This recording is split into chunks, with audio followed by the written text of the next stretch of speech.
Alors, il est 15h10. On a 20 minutes maintenant de... C'est à vous de parler. Toi, tu dois encore rester là, mais tu peux boire encore un peu. Tu sais. Ah, bah, Voilà. merci, je Parce qu'il fait dois. chaud. Voilà. C'est à vous de poser des questions, hein, si vous avez- Alors, vous prenez le micro parce que... Oui, alors, il y a Jacques qui nous fait une question. Parce que nous donnons le micro parce qu'il y a des personnes qui suivent en Zoom, vous voyez? Et donc, aussi pour l'enregistrement après. Je me demandais, est-ce qu'on peut penser que le fait que Paul ait assister au martyre d'Étienne sous ses yeux et qu'il le voit, enfin il acceptait que ça se passe ainsi, est-ce que ça a pu susciter peut-être un début de remords et sur cette base, Jésus a pu lui parler je veux dire, le rencontrer à Damas et le renverser. Est-ce qu'on peut dire que c'était une base pour cela ou pas forcément? Je crois pas que Paul lui-même le dise, hein.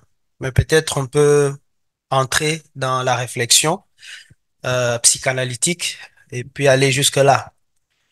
Mais ce que je constate directement, c'est que tout de suite, Paul s'engage sur la même ligne. En fait, c'est comme s'il dit, c'est notre cause et tous nous devons y aller. Et il devient un des militaires, nous disent les Actes des Apôtres, qui allait demander des lettres pour aller chercher les chrétiens. Donc c'est c'est un peu de ce côté-là qui se passe. Mais à contrario, il y a peut-être le fait qu'on évoquait tout à l'heure que cela, Paul ne va jamais l'oublier. Justement, c'est comme si en fait, comme on dit, les chemins de Dieu sont insondables. Peut-être même que le fait qu'il persécute, et si je comprends bien, un peu Paul dans le 15e chapitre de l'épître aux Corinthiens, ou encore l'épître aux Romains, en fait, il se dit, il a fallu que je vive ceci, sinon lorsque j'allais accomplir la mission pour le Christ, j'allais être trop orgueilleux par rapport aux autres. Alors, il fallait d'abord qu'il y ait quelque chose qui diminue mon orgueil pour que je puisse accomplir vraiment comme un apôtre, comme Un envoyé? un envoyé, un ambassadeur. C'est plutôt ce que moi je Mm. perçois. Mais oui, peut-être si on peut aller de ce côté-là, Mm. je pense. Alors, d'autres questions? Il y a une Alors, question Dieu en ligne. Gracias. Oui. Euh, Oui. Ah, dans le chat. Oui, oui, oui. Alors, Ça. oui, Monsieur Chadebec. alors c'est Pierre ou ouais, Pierre, tu es la pierre sur laquelle je bâtirai mon église. Ces jeux de mots est-il un hasard ou voulu? Vit la langue parlée par le protagoniste. Au fait, dans laquelle langue parlait-il à cette époque? oui. C'est la question qui est en ligne. Bon, voilà. Voilà. Alors, que fasse donc, hein? Mhm. Il y a, je me permets, je connais pas le nom de la personne, mais Denis Chadebec, hein? Chant de bec, ouais. bah, merci beaucoup, monsieur, d'abord de votre question. Merci de nous suivre en ligne. Je commence par, voilà, une petite, blague pour pouvoir nous détendre un tout petit peu. Euh, il y a des gens qui disent, bah, Jésus était fils de charpentier, mais il y a presque aucune allégorie avec, voilà, les éléments de ce métier-là. Et pourtant, à l'époque, le fils aîné devait apprendre le métier de son père. Mais pourquoi il utilise la vigne, il utilise ceci et cela même? Pas du tout cela. Donc voilà, ça fait partie, évidemment, je suis d'accord avec vous, du langage culturel du milieu dans lequel le Christ était. Et c'est pourquoi j'ai insisté au début que le fait que le fils de Marie, c'est bien lui, le fils de Dieu. Mais il est dans la culture, dans sa propre culture. Et sans doute que dans sa propre culture, la pierre a justement une particularité, une valeur, une place qu'on lui accordait. Et la question simple que je me pose, peut-être pas trop intelligemment, le temple de Jérusalem, sur quoi était était-elle, était-il plutôt construit? Je parie fort bien que ce sera sur une pierre. Et donc là, le Christ se présente aussi comme un nouveau Moïse, mais aussi comme un nouveau Salomon, qui bâtit maintenant le temple. Le temple de Dieu ne sera plus cet édifice physique, mais ça sera la foi. Elle sera bâtie sur la foi de Pierre. Et donc c'est comme ça que la pierre symbolise justement la foi dont Pierre avait témoigné. Oui. C'est ça justement, d'où la fameuse blague, quoi. On s'est dit, mais lui, il est fils de charpentier, mais il ne parle jamais des affaires de charpentier. Qu'est-ce qui se passe, quoi? Alors, d'autres questions sur Pierre et Paul. Allez-y. Allez-y maintenant, parce qu'après, vous aurez des regrets. Et vous avez encore un quart Je d'heure. prends la main. Ouais. Je prends la main. J'ai deux petites questions. Je t'en prie, vas-y, Déogracia. Oui. Alors, la première, c'est sur Jean 14, verset 20, Ouais. où Jésus dit, ces jours-là, vous saurez que je suis, le Père est en moi et je suis en lui, et vous, vous êtes en moi, et vice-versa. Ouais. Et une phrase qui a coûté même presque la vie, hein, ça fait partie des éléments des sentences Ouais. avant la mort de Jésus, Ouais. lorsqu'il dit, c'est lui qui m'a vu. A vu le Père. Mais tout à l'heure, nous avons parlé des ambassadeurs plénipotentiels. Ouais. Mais après, vous avez dit, ce n'est pas vraiment le président, mais il représente seulement le président. Mais Jésus dit, c'est lui qui m'a vu, il a vu le Père. Qu'en est-il? Ça, c'est la première question. La deuxième et la dernière. Jésus dit ensuite, je ne suis pas venu pour les justes, hein, donc il est venu chercher vraiment le pécheur. Alors, après sa crucifixion, 3 jours plus tard, il est ressuscité. Il n'apparaît qu'à ses disciples. Je me dis, mais pourquoi n'était-il pas parti voir ceux qui l'ont condamné, surtout le grand prêtre, qui ont influencé la foule, pour dire, non, non, demandez seulement la tête de Jésus et libérez-nous Barabbas. Ouais. Pourquoi n'était-il pas parti vraiment dire, Pilate, hé, tu me vois? Hé, Hérode, tous ces militaires, tous ces gars qui n'étaient même pas tout près de lui et dire, bon, voilà, les gars. Pourquoi il n'avait pas fait Alors, pareil? réponse. Merci beaucoup. Merci. Une phrase, voilà, maintenant ici on parle beaucoup de noter, qui peut peut-être être notée, et ça fait partie de ma réflexion personnelle théologique. L'unité et la vie authentique. L'Église, comme ecclésia, assemblée, communauté, faire corps est nécessaire. L'unité et la vie authentique de l'humanité et l'Église, c'est-à-dire comme le lieu où nous faisons un, est nécessaire. C'est vrai, Jésus n'est pas l'envoyé du Père. Il est le Fils du Père. C'est différent. Les apôtres sont des envoyés de Jésus. Ils le représentent. Mais Jésus est. C'est différent. Il n'est pas envoyé, il est. Il est le Fils du Père. Il est Dieu né des dieux. C'est comme ça que Nicée va confirmer la chose. L'unité authentique de l'humanité. Merci beaucoup. C'est noté ou pas? Merci beaucoup.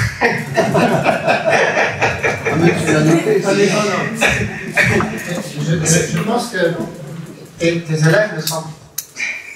C'est ça le dit. Hein. Ah oui, c'est ça aussi. Hein, c'est ça. Il faudra que tu reviennes. Voilà. Mais je suis sûr que l'Esprit Saint va le leur rappeler bientôt. Il faut vraiment marteler le message. Hein. Voilà. Ok. Donc voilà, pour revenir justement, pour en venir à la péricope de Saint Jean que vous citiez tantôt, ouais. En fait, il faut arriver à pouvoir comprendre que cette péricope présente exactement ce qu'est la Trinité, mais un peu plus que ça. Parce qu'il présente la Trinité, je suis dans le Père est en moi, et nous sommes un. Vous voyez? Après, il va dire, soyez un comme nous sommes un.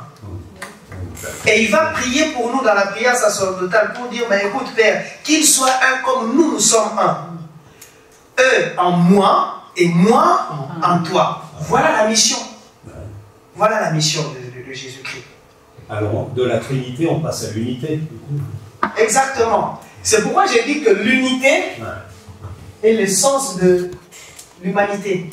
Parce que l'unité de la Sainte Trinité est en fait le paradigme qui devait symboliser notre unité. Excusez-moi parce qu'il y a beaucoup de pères de famille ici, je me permets. Les lieux où justement cette unité-là se réalise sacramentellement, c'est dans le mariage. Vous ne connaissez pas au début, vous vous aimez, vous commencez à vivre, mais au bout d'un certain nombre de vingtaine, trentaine d'années, il y a des automatismes qui se créent dans la vie. Et la vie coule, vous êtes un. Vous pouvez faire l'effort, bon maintenant on a créé le divorce, vous pouvez faire l'effort de divorcer, mais ça, voilà, il y a cela. Excusez-moi, je ne veux pas trop couler, peut-être il y a d'autres questions qui attendent. Oui, il y a peut-être d'autres questions. Mais la deuxième question, quand même, ça c'est capital. C'est vrai que Jésus n'est pas venu faire le... Tu m'as tué, bah écoute, regarde-moi. Non. Le chaud. Non, il n'est pas venu faire des choses. Et même, je voulais ajouter quelque chose. Même quand il apparaît à ses disciples, aux apôtres, ils ne les reconnaissent pas tout de suite. Oui. Mais qu'est-ce qui se passe? J'ai vécu avec vous 3 ans. Et là, je viens et j'ai la même peau, j'ai la même taille. Ça fait seulement 3 jours et je suis mort. Vous ne me reconnaissez pas. Mais qu'est-ce qui se passe? Parce que pour reconnaître Jésus, pour entrer dans la vie de la résurrection, ce n'est pas tout simplement un élément extérieur. C'est un processus intérieur. Et le texte le plus parlant à ce sujet, c'est les disciples d'Emmaüs. Il marche avec eux, il leur explique les prophètes, c'est-à-dire il reprend la catéchèse. Et puis, à quel moment est-ce que cela se réalise? À table, prends le pain, prenez et mangez. La nourriture nous rassemble. Et c'est le lieu de la révélation de l'unité. Donc ceux qui n'étaient pas en communion, en unité avec le Christ, même s'il leur apparaissait, ils n'allaient pas le voir. Alors, excusez-moi, ma spécialité c'est l'histoire de l'art, en peinture. Oui, Depuis le XVIIe siècle. Alors c'est très intéressant. Je parie que moi, là, vous avez perdu. Je parle assez fort, je pense que les gens entendent. Pour ceux qui sont jaunes. Tout le monde le reçoit. Oui, parce que je pensais au tableau de Rembrandt, évidemment, c'est le plus fameux. Il en a fait 2, hein, d'ailleurs. 2, ouais. Il en a eu 5. Mais vous m'entendez, de toute façon, non? C'est pas une chanson, excusez-moi. Ici. Allez-y, c'est moi. Allez-y. Éteignez la lampe. Parlez dans le micro. Voilà. C'est bon, pardon. Oui, il en a fait deux tableaux, en fait. Rembrandt sur le souper à Emmaüs, etc. Voilà. Le premier est plus intéressant que le deuxième. Enfin, bon, je ne vais pas rentrer dans les détails. Mais ce qui est intéressant, c'est avec la rénovation de Notre-Dame en ce moment. Oui. Vous savez ce qui se passe? C'est qu'ils sont en train de refaire tous les tableaux, les fameux mets de Notre-Dame, M-A-Y-S. C'était la corporation des orfèvres qui avait décidé de demander à un peintre, à partir des années 1630, ça va jusqu'en 1707, de peindre donc ces corporations des orfèvres, payer un peintre pour représenter tout ce qui est marial par rapport à la Vierge Marie. Mais où je voulais en venir, c'est que il y a les 12 mets qui ont été restaurés, qui sont restaurés presque. Heureusement, ils ont été simplement, après l'incendie, en partie simplement recouverts de poussière. On les a sauvés. Voilà, on les a rénovés, etc. C'est magnifique. D'ailleurs, ils sont en présentation au Gobelin, si vous avez l'occasion d'y aller au musée des Gobelins. Hein, voilà. Et ce qui est intéressant, alors, c'est qu'il y a 2 mets de Notre-Dame qui représentent Saint-Pierre. Ah, ok. Et un mets qui représente Paul. Paul, non, mais sur les 12. Hein. Après, il y en a d'autres qui ont été au musée d'Arras, qui représentent, il y a la salle des mets de Notre-Dame de Paris à Arras. Au musée d'Arras, c'est intéressant, ils en ont une dizaine, eux aussi. Hein. Et alors là, pareil, on a un Paul et on a 2 Saint-Pierre. C'est l'histoire de l'art, mais bon, voilà, peut-être une symbolique derrière. Hein. Voilà. Alors, la question de Jackie maintenant. Et on va peut-être terminer cette session là-dessus. Dernière question. Alors, Jacques, tu poses une bonne question. Hein. Et puis il y a une question. Ah, une dame aussi? Vous entendez? Oui. Merci pour votre discours. Je vois souvent le terme de mystère, parce qu'on n'a pas la réponse, ça passe un mystère en fait. Est-ce que ce terme mystère restera toujours en fait sans restera éternel en fait, c'est un mystère en fait. Quand on n'a pas la réponse, on bascule dans le mystère en fait. Merci, c'est une vraie question de théologie et je vais essayer de lire un petit mot. Lorsque vous croyez que le Christ est ressuscité, en fait, c'est Dieu qui vous donne la grâce de croire le mystère qu'il vous donne à croire. Donc, et cela se fait dans un seul et même mouvement.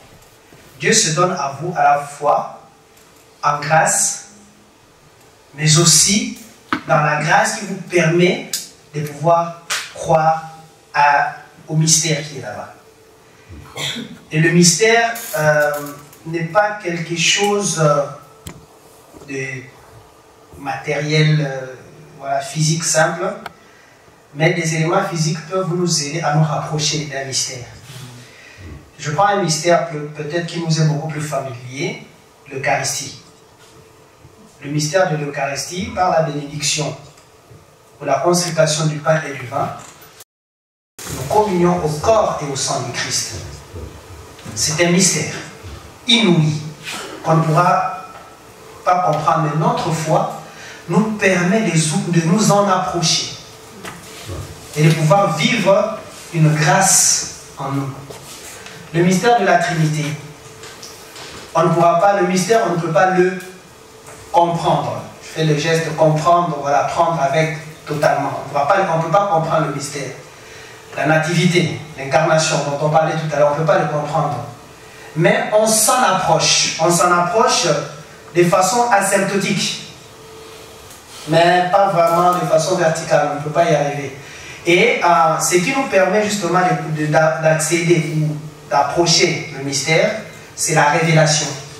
C'est Dieu qui, par sa lumière, se révèle à nous. Donc voilà la grâce.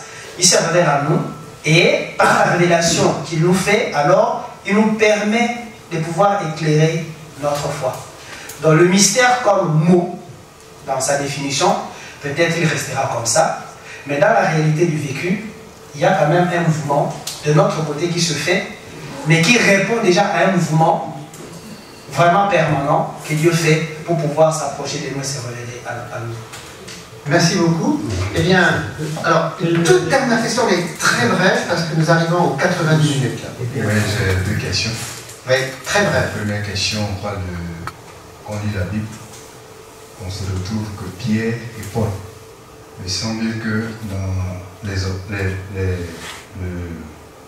l'exposition, on parle de Saint Paul et Saint Pierre. Pourquoi Saint? Parce que c'est Dieu seul qui est saint. Et ma deuxième question, c'est de porter aussi la révélation de ce que vous avez dit tout à l'heure sur l'histoire de la pomme. Donc c'est une question. Alors peut-être juste sur les saints, parce qu'il est vraiment... Oui. On arrive à là. Parce que la pomme, bon, ça c'est une image personnelle. Je le disais, c'est ma façon spirituelle de comprendre le mystère de Dieu. Mais peut-être tout simplement sur les saints, la sanctification, ce n'est pas l'autre. C'est Dieu qui est saint. Et Dieu, il est en nous. Nous venons de le dire. Qu'il soit en moi et moi en toi. Nous formons un avec le Christ. C'est le Christ qui nous sanctifie. Et nous, ici sur terre, nous sommes des pèlerins. Nous marchons vers justement cette vision béatifique de Dieu. Et donc nous avançons vers la sanctification. Et il y a parmi nous des gens qui ont emprunté ce chemin avant nous et que le Christ lui-même a sanctifié. Nous, ce que nous faisons, c'est tout simplement reconnaître dans notre foi qu'évidemment, le Christ les a élevés au rang, qu'ils l'ont rencontré, qu'ils font aujourd'hui corps avec lui. Merci beaucoup. Nous allons nous arrêter là, parce que par respect pour Dieu déjà, et puis pour nous, 82 minutes, c'était suffisant. Voilà. Donc on applaudit très fort. Merci. Merci d'avoir rendu simple des choses qui sont assez complexes, en un temps assez bref, de nous avoir éclairés et d'avoir parlé avec beaucoup de passion. Merci.